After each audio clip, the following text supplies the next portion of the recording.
They paid her $120 to betray her black husband, and she said yes.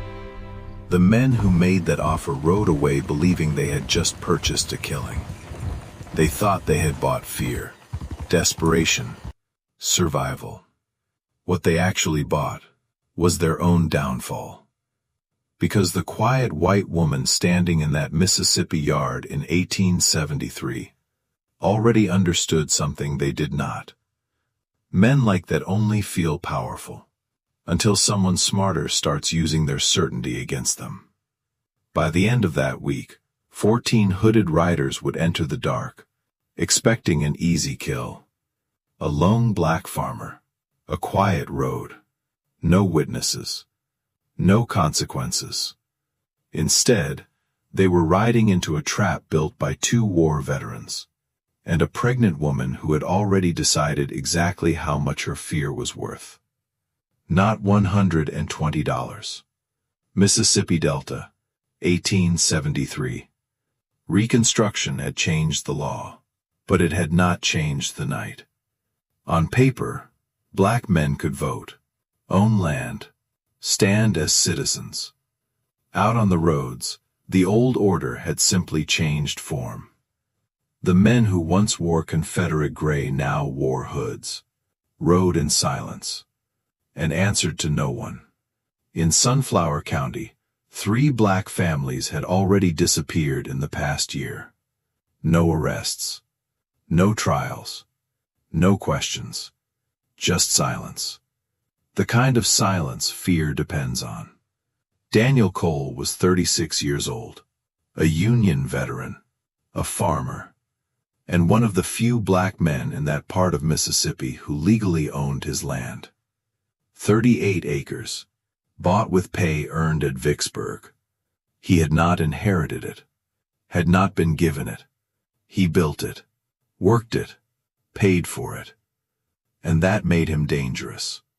Not because he threatened anyone, but because he proved something certain men refused to accept, that the future had already begun. Daniel stood 6 feet tall, broad, still, the kind of stillness that comes from surviving things worse than threats. He watched carefully, spoke carefully, worked without complaint, and when men looked at him too long, they usually looked away first. His wife, Eliza Cole, was 25. Freckled hands, auburn hair, a face most people misunderstood immediately. They saw a poor white woman, an outsider, someone who had crossed a line she could not return from. They saw someone isolated, vulnerable, easy to pressure. They were wrong. Eliza had spent her entire life being underestimated. And by 25, she had learned how to use that. She was not powerful, not protected, not educated, but she had something more useful, a clear mind under pressure. And 3 years of watching her husband think like a soldier. She had learned his habits, his discipline, the way he studied danger without announcing it. And somewhere in that marriage, she had built the same kind of mind. Not louder than fear, colder than it. The morning Reverend Hale came to the farm, Eliza saw him before he reached the fence. He rode in like a man performing a duty, not hiding, not hesitating. A former Confederate officer turned preacher, the kind of man who could speak of God on Sunday and organize violence by night. He held out an envelope, $120, and a simple request. Tell them when Daniel next rides alone to the river mill. That was all. Easy money, easy choice. That was what he believed. Eliza looked at the envelope, then at the man, and said yes. He rode away satisfied, certain the outcome was already decided, certain Daniel Cole was already dead, just waiting for the right night. Eliza stood in the yard watching the dust fade. Then she placed one hand against her stomach. 10 weeks. a secret she had not yet spoken. Then she turned, walked inside, placed the envelope on the table, and began planning. Because that yes was never surrender. It was the first move in a counterattack. Eliza did not move for a long time after Reverend Hale left. The sound of his horse faded down the road, but she stayed where she was. One hand on the fence, one hand still holding the envelope. Breathing slow, measured. Because she understood something most people never learn. The moment after a decision is when the real thinking begins. She walked inside, closed the door, set the envelope on the table, and placed both hands against her stomach. 10 weeks, a child. She had not told Daniel yet. Not because she didn't trust him, because she was waiting for the right moment. Outside, through the window, she could see him in the far field. Moving between the rows, slow, deliberate. The way he did everything. He looked like nothing more than a farmer. That was the lie that kept him alive. Eliza looked back at the envelope. $120, enough to change a life, or end one. She did not open it again. She already knew what it meant. She also knew what Hale believed it meant. That she was weak. That she was alone. That pressure would make her predictable. He was wrong about all of it. Eliza reached for her shawl, stepped outside, and started walking. 3 miles east, no hesitation, no second thoughts, just direction, because she already knew who needed to hear this first. Isaac Turner was behind his woodpile when she arrived, splitting logs. Same rhythm, same precision. He looked up once, and stopped immediately. Because he read her face. Men like Isaac did not need explanations. They read situations the way soldiers read terrain. One look, enough. He set the axe down. What happened? Eliza told him everything. No emotion, no wasted words. The offer, the money, the plan. Isaac did not interrupt, not once. When she finished, the yard went completely still. He picked the axe up again, then stopped. "Where's Daniel?" "At the river mill." Isaac nodded once, already moving. He saddled his horse in less than a minute, and rode. Daniel Cole heard the horse before he saw it, and the moment he did, he stopped riding, because something in that sound was wrong. When Isaac appeared in the doorway, Daniel already knew. Not what, but enough. Isaac delivered it in 4 sentences. A reverend came, he paid Eliza. "They want to know when you ride alone." And she said, "Yes." Silence. Daniel closed the ledger, slowly, carefully, like a man setting something down that he had already been carrying. "I know which reverend." He didn't ask questions, didn't panic, didn't rush. Because this was not new to him. For 6 weeks, Daniel had been watching. A gray horse on the road that appeared too often, at the wrong times. A footprint near the mill that didn't belong to any man with business there. A silence in town that felt organized. He had known something was coming. He just hadn't known when. Now he did. And timing changes everything. They were back at the farm before sunset. All 3 of them, at the table. The same table where the money still sat. Daniel spread out a sheet of paper, and began drawing. Not guessing, not imagining, mapping. The road, the turns, the tree line, the ground. His finger moved across the paper. His voice steady, flat. The voice of a man who had done this before. "This is where they'll commit. The bend forces them tight. They lose space here. And when they lose space, they lose control." Isaac nodded, adjusted 2 details, added 1 signal, refined the timing. "Yes, It was a plan. Eliza listened, then asked 2 questions. Both simple, both critical, and both better than anything either man had considered. Daniel looked at her. Really looked this time. Not as his wife. As part of the operation. You hold the line, he said. If they check on you, you play it exactly how they expect. You're the reason this works. Eliza nodded once. She already knew. Because this was never about surviving. It was about control. And for the first time since that envelope touched her hand, they had it. For days, that was all they had.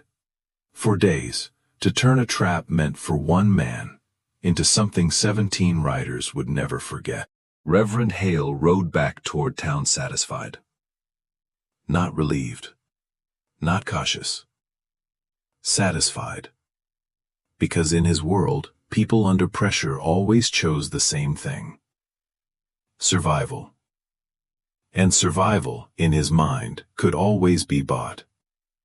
He had learned that lesson years ago. First in uniform, then in a pulpit. War had taught him how to break men, peace had taught him how to do it quietly. He did not think of himself as violent. He thought of himself as necessary. A man maintaining order. Daniel Cole was disorder. A black man with land, with independence. With a future. That kind of man had to be corrected. And now, Hale believed the correction was already in motion. He was already thinking about Thursday night. The road. The timing. The formation. The moment Daniel would ride alone. The moment it would end. He had done this before. More than once. And nothing had ever stopped it. Because nothing had ever pushed back. What Hale did not know was that this time, someone already had. Tuesday morning arrived quiet. Too quiet, the kind of quiet that carries intention underneath it. Eliza was on the porch when the rider came. She heard him before she saw him. Different rhythm, different weight. Not a neighbor. She stood slowly, watched him approach. And read him in seconds. A messenger, a man sent to confirm something. He didn't greet her. Didn't dismount. Just pulled a folded note from his coat. And a smaller envelope. Reverend Hale sends his regards. 6 words, no more. He turned the horse before she could respond. Rode away immediately. Like a man who didn't want to stay longer than necessary. Eliza opened the note. Carefully, Hale's handwriting was precise, controlled. Every word chosen. He wrote that he trusted her judgment. That he respected her decision. That what was coming was unfortunate, but necessary. And for her own peace of mind, she should not be present. Inside the second envelope was $50. More money. Not for cooperation, for control. That was the difference. Eliza stood there reading the note again, and something shifted. Hale wasn't certain, he didn't trust her, not completely. That second payment said it clearly. He was managing a risk, and that risk was her. For the first time, Eliza understood something important. He was afraid. Not openly, not consciously, but enough to spend more money. Enough to adjust his plan.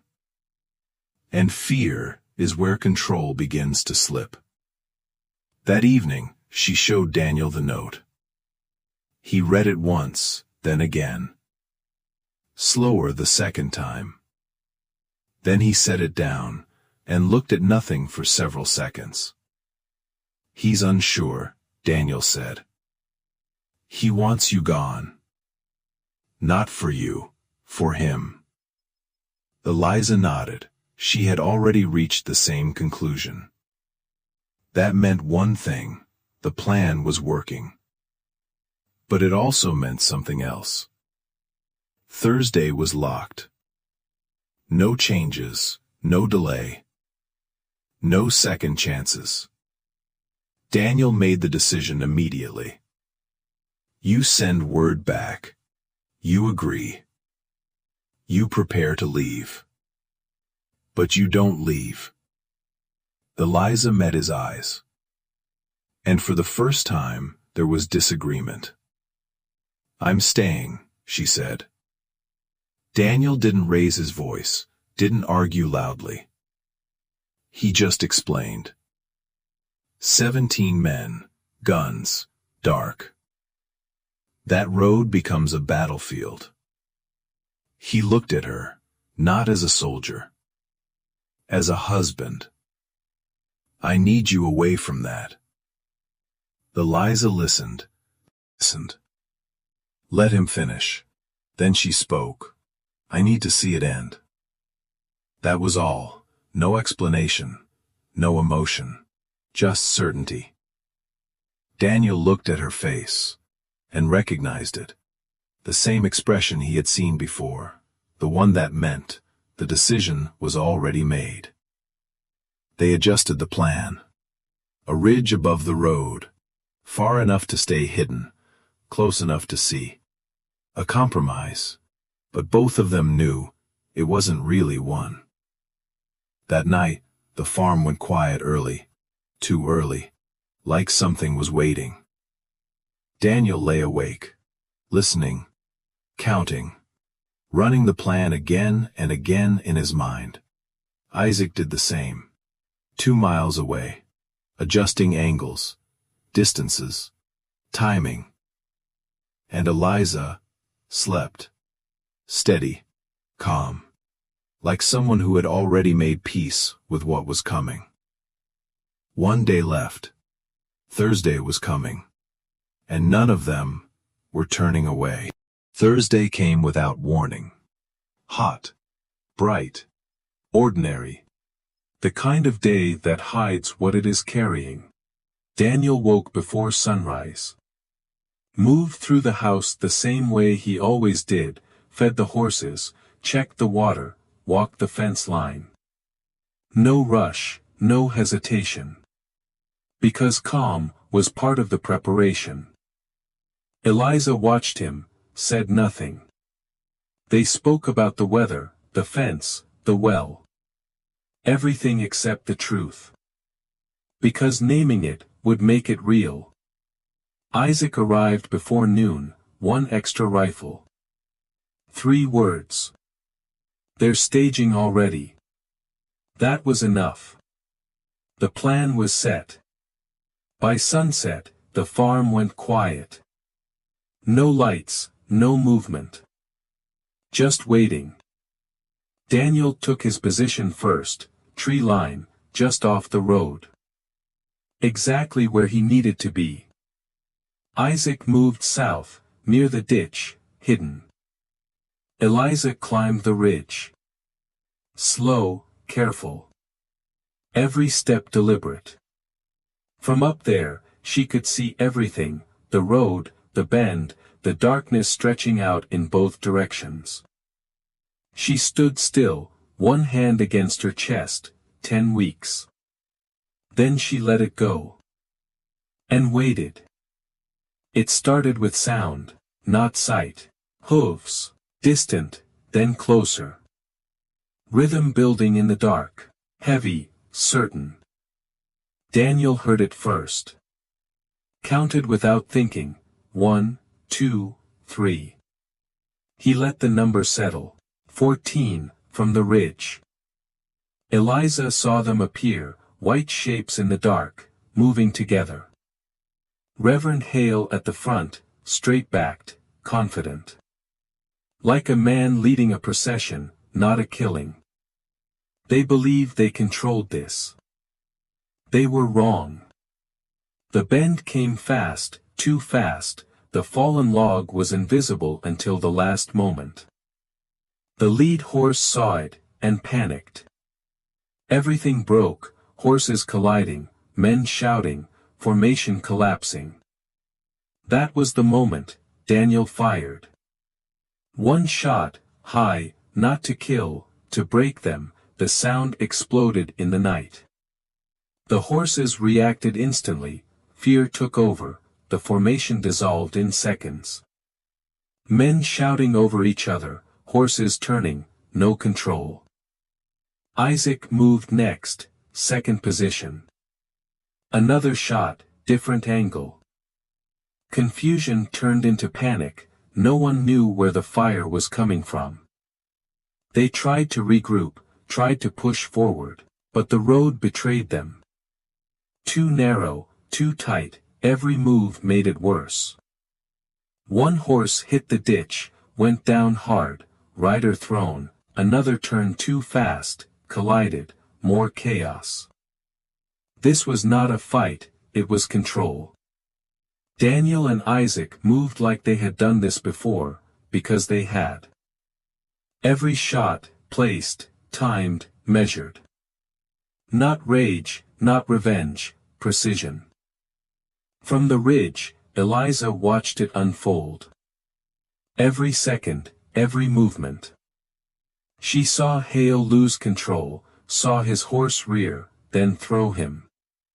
He hit the ground hard, did not get back up. Authority, gone in an instant. She saw the riders scatter, some fleeing, some falling, some simply trying to survive. The terror had turned, the night no longer belonged to them. And then, it was over. Not suddenly, but completely. The road fell silent again, the same road. But not the same night. Daniel stepped out from the tree line, Isaac from the south, both scanning, both ready. Because endings are where mistakes happen. Above them, on the ridge, Eliza was still standing, watching, making sure that it was truly over. For a moment, everything was still. No horses, no shouting, no fear, just silence. The kind of silence that comes after something ends, and something else begins. Daniel stood in the road, breathing slow, listening, making sure, because men like him don't trust silence. They verify it. Isaac checked the perimeter. One direction, then the other. No movement. It was over. Not because the danger disappeared, but because it had been broken. 14 men rode into that night. Certain, confident, untouchable, and they left it scattered. Some ran, some fell, some never came back, and the rest would remember, because fear had changed sides. Daniel looked up toward the ridge, searching. Eliza was still there, standing, unmoving, watching the last pieces fall into place. He climbed toward her, step by step, faster than before. Not like a soldier, like a man going home. When he reached the top, she turned to him, and for the first time that night, she smiled. Not relief, not victory, something quieter, certainty. She had known this would work. From the moment she said yes. That yes was never surrender. It was a weapon, a decision, a strategy, a trap. And they had walked straight into it. Eliza reached into her pocket, pulled out the money. 100, then 50 more. She looked at it for a second, then handed it to Daniel. They paid for this. Daniel didn't answer. He didn't need to, because they both understood. That money was never about betrayal. It was about miscalculation. They thought they were buying weakness. They actually bought resistance. They thought they controlled the story. They were just part of it. And they never saw it coming. By morning, the road would look the same. The fields would be quiet again. The world would pretend nothing happened. But something had changed. Because for the first time, someone pushed back. Not with fear. Not with escape. With strategy. With patience. With a single word. Yes. And that one word destroyed everything they thought they controlled. Sometimes, the most dangerous decision is the one that looks like surrender. Because sometimes, it's not surrender at all. It's the beginning of the end. If this story surprised you, hit like, subscribe, and tell me in the comments, at what moment did you realize she was never going to betray him? Because the truth is, they never understood her. And that is exactly why they lost.